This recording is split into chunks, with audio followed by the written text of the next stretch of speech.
Hola mis amores, I'm so happy to be here with you right now. I'm going to be talking about looking for work while also living abroad. I know that's something some of you are thinking about because you want to go and live in another country, but you have to think, oh my gosh, how am I going to make money if I'm there? So yeah, there's the option for you to find a job that's locally there in the country.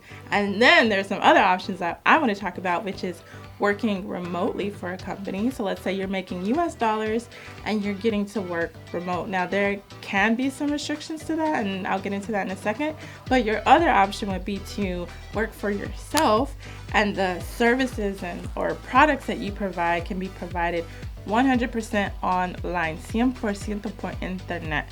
So yeah, you guys know, once upon a time, viví in Santo Domingo. I lived in the Dominican Republic, and while I was there, I was working for an organization there, and I was earning wages in Dominican pesos.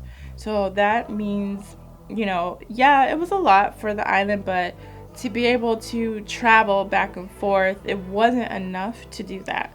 So that's why I think that, you know, we're just in a day and age where there are more opportunities, and I think the internet has opened up this opportunity for remote work or being able to make an income from doing things online. So in regards to working for a company remotely, now there are options out there. Look on Glassdoor, look on LinkedIn, and I think for some of you, that might mean making a career switch to be able to do certain work that is more open to remote work. But the other thing about that too is some companies may say, yeah, you can work remote, but you have to stay in the United States. Or you have to work in a country where we have an office. So that is a restriction that could be there. So Amazon, I saw remote work on Amazon, so definitely, check that out. Um, it's not all positions, I just saw a few. There is Buffer, Edgar. Let me see. I'm on Glassdoor right now looking at an article. Rackspace, Redox Inc., PPD, Rosetta Stone, Purcell, Grand Rounds, Into It, and I'm hoping I'm saying these names correctly. So yeah, just check it out. That is an option. That way, again, you're making US dollars and you're getting to live in another country. Because obviously, as you guys know, you could like really live like a king or a queen in another country if you were making, like even a decent wage here in the US. So I'll tell you right now, like, oh my gosh, I would totally be living, I think there was like a condo on La Avenida George Washington close to the Hotel Intercontinental, and I don't know how much it is, maybe $600-700 a month, but that thing is so nice. Like if that were here in New York, that would be like $5,000-6,000 a month or something. I don't know. But anyway, working remotely for yourself. Now you can provide a service or products all online. But if you're working for yourself, hey, you have to be a little bit of an entrepreneur. You have to be a hustler.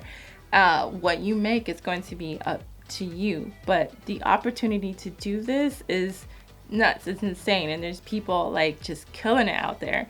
And if this is something you really want to do, then this might be an option for you. So some things that I jotted down here that can be done online, like if you set up a company or you are setting yourself up as a freelancer, you do coding, digital marketing, social media management, consulting. You can consult. Now you can do that in a number of industries.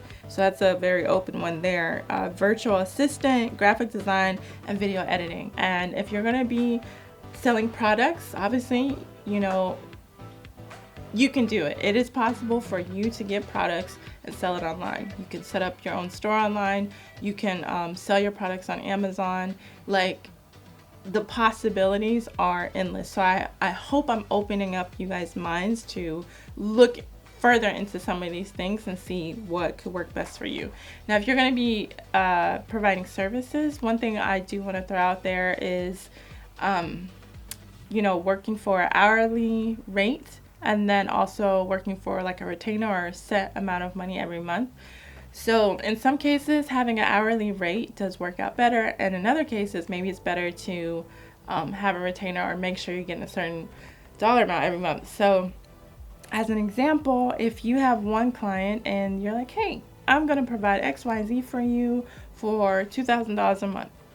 Now, if you have 3 clients and they're all at $2,000 a month, that's $6,000 a month. And if you have an agreement with them that says, hey, this agreement is for 6 months, and after 6 months, we can, look into renewing this, or, pretty much go our separate ways, whatever the case may be. But at least for 6 months, you're getting that amount, which is amazing. It makes you feel a little bit more comfortable in your income that is coming in. Now, mind you, that money is before tax, so you're gonna have to pay taxes on that. And for advice on that, definitely link up with an accountant, tax specialist, to help you figure that whole thing out. So those are my thoughts. Again, hopefully this opens up your mind. I want you guys to feel empowered. I want you guys to know you're special. I want you guys to know that the world is yours, and I want to lift you guys up, and I just want you to conquer. Just go out there and conquer. All right. Love you guys. If you have comments, leave them below. Questions, leave them below. Ciao. Make sure you check out my other videos too. Mwah.